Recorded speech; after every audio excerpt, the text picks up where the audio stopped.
When I was younger, the beach was my absolute favorite place to be, and it still is. My family and I would visit every summer, and it was where I was my happiest. It was only after I'd aged a bit when I began to notice the pollution cluttering the sandy landscape. Everything ranging from beer cans and plastic soda bottles to broken beach chairs and torn umbrellas could be seen partially covered in the warm sand, just waiting to be blown or washed away into the ocean.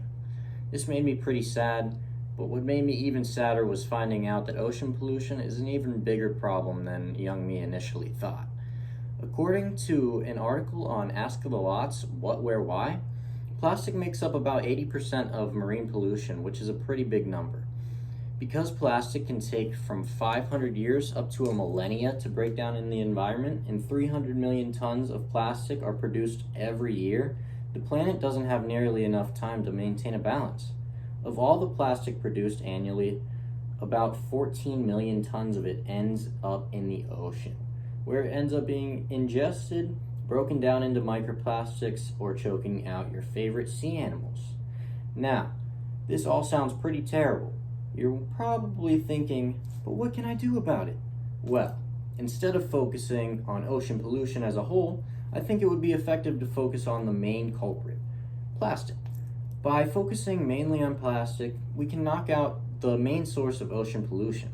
Although it may be a bit difficult to go out into the ocean or even onto the beach to clean up trash for some, donations made to groups like 4Ocean and Oceana are put towards ocean cleanup and conservation efforts, so you can help preserve seas even if you're landlocked.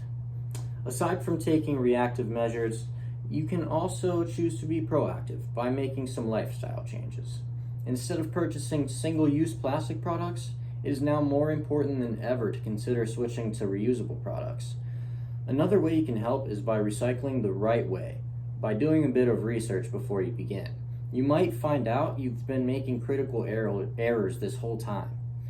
You can also spread the word by educating others on the importance of this issue and letting them know how they can help. Finally, though there are many more ways you can help, you can also help by holding those accountable for their environmental carelessness.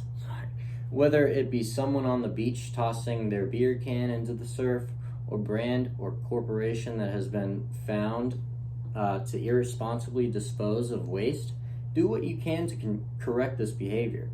Your planet depends on it. Remember, if you are a brand, there is no excuse. Stop producing plastics for single use. Thank you for coming to my TED Talk. This is Michael Camlin. Thank you. Good night.